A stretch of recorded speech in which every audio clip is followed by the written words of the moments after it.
বাংলাদেশের স্বাধীনতা, সার্বভৌমত্ব, গণতন্ত্র পুনরুদ্ধারে এবং এদেশের স্বাধীনতার আজকের এই বিজয় দিবস ৩০ লক্ষ মা বোনের ইজ্জতের বিনিময়ে দেশ অর্জিত হয়েছে।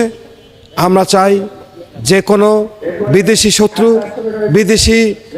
শত্রুদের দ্বারা দেশের স্বাধীনতা, সার্বভৌমত্ব যেন ভুলুণ্ঠিত না হয়। সেই কারণে আমরা আজকে এখান থেকে আশাবাদ ব্যক্ত করব, একটি বাংলাদেশ সুষ্ঠু, সুন্দর এবং অবাধ নিরপেক্ষ সামনে যে নির্বাচন হবে, সেই নির্বাচনে একটি বাংলাদেশ, একটি সুষ্ঠু সুন্দর বাংলাদেশ বিনির্মাণে যারা অগ্রণী ভূমিকা রাখবে তারা যেন দেশের নেতৃত্বে আসতে পারে, এই আশাবাদ ব্যক্ত করছি। আজকের এই 16ই ডিসেম্বর মহান বিজয় দিবসে কামনা করছি বাংলাদেশে একটি সুস্থ, সুন্দর ও গণতান্ত্রিক পদ্ধতিতে নির্বাচন হোক এবং বাংলাদেশের জাতি আমরা একটি সুষ্ঠু, সুন্দর বাংলাদেশ দেখতে পাই। এই আজকের দিনে এটাই হোক আমাদের দৃঢ় প্রত্যয়, এই আশাবাদ ব্যক্ত করছি। ভালোবাসা ক্ষেত্রে উপস্থিত হয়েছে এবং সুশৃঙ্খলভাবে সকাল থেকে এই প্রত্যেকটি একের পর এক অনুষ্ঠানে আপনারা উপস্থিত হয়ে দিনটিকে আরো সম্মানিত করে ডিসিশন করছেন। তাদের সকলকে আমার অন্তর থেকে শুভেচ্ছা। এই মহান বিজয় দিবসে আমাদেরকে স্মরণ করতে হবে, আমরা সবসময় স্মরণ করি যারা নতুন প্রজন্ম এসেছে, যারা স্কুলে পড়ে এখন বা কলেজে পড়ে, তাদেরকে আমি অনুরোধ করব আমাদের দেশের সঠিক ইতিহাস তোমরা জানার চেষ্টা করবে।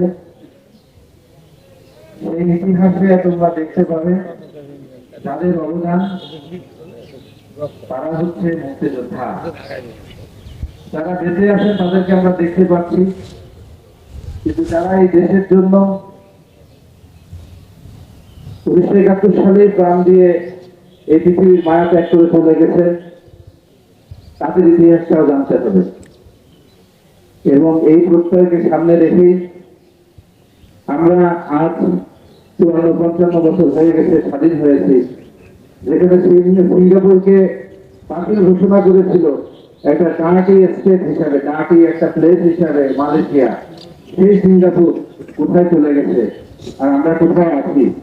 নিজেদেরকে নিজের প্রশ্ন করতে হবে, আমরা নিজেরা মারামারি কাটাকাটি করবো নাকি দেশটাকে সামনের দিকে নিয়ে যাব?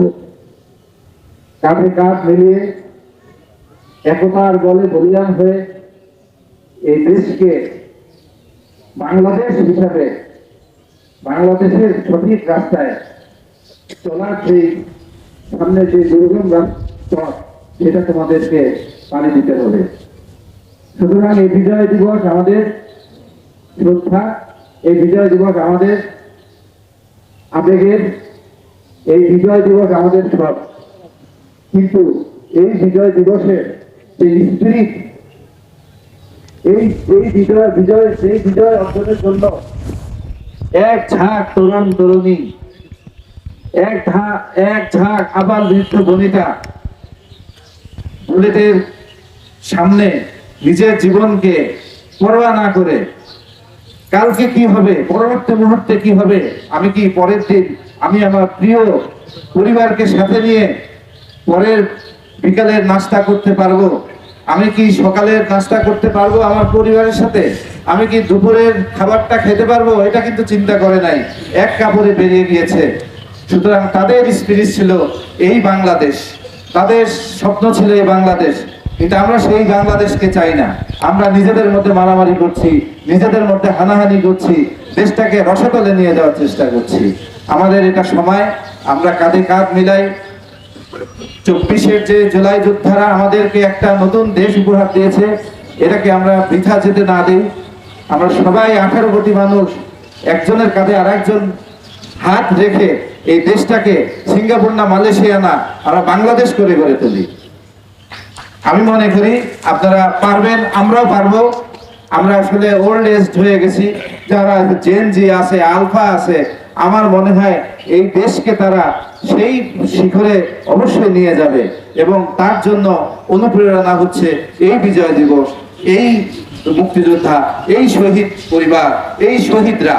সুতরাং তাদেরকে আমরা সবসময় শ্রদ্ধা করব, আমাদের পরবর্তী প্রজন্মকে আমাদের ইতিহাসটা আমরা জানাবো। এদিকে বিভাগীয় ভূসম্পত্তি কর্মকর্তা যা যা বলেছেন সেই একই কথা আমি বলবো। আমরা আসলে ইতিহাসকে বিকৃত না করে আসলে যা হয়েছিল সেটাই আমরা জানাই, সেটা আমার পক্ষে যাক, সেটা আমার বিপক্ষে যাক।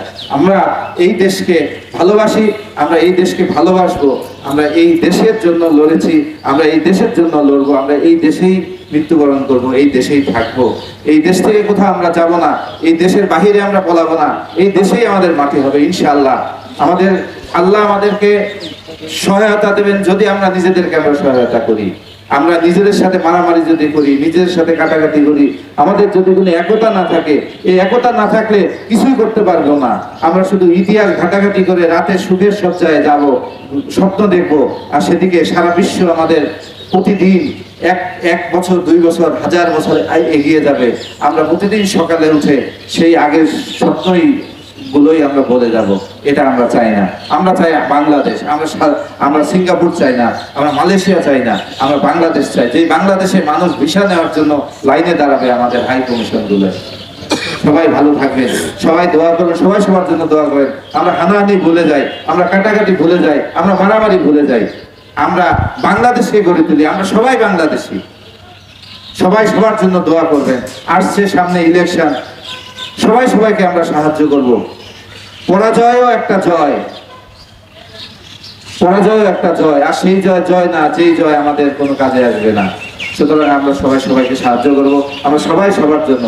বাংলাদেশ আমাদের সবার। সবাই ভালো থাকেন। আসসালামু আলাইকুম ওয়া রাহমাতুল্লাহি ওয়া বারাকাতুহু। ধন্যবাদ মহোদয়কে। বাংলাদেশ যেন সিঙ্গাপুর, মালয়েশিয়ার চেয়েও আরো উন্নত একটি দেশে পরিণত হয়, ডিআরএফ লালমনিরহাট মহোদয়ের সকালের সেই শুভকামনা বাংলাদেশের সকলের কামনার অনুপ্রেরণা নিয়ে হয় তারা। এই ডিআরএফ মহোদয় ডিআরএফ লালমনিরহাট মহোদয়ের বক্তৃতার মাধ্যমে প্রথম পর্বের এখানেই সমাপ্তি। আমাদের দ্বিতীয় পর্ব শুরু হবে সকাল 9টা 30 মিনিটে।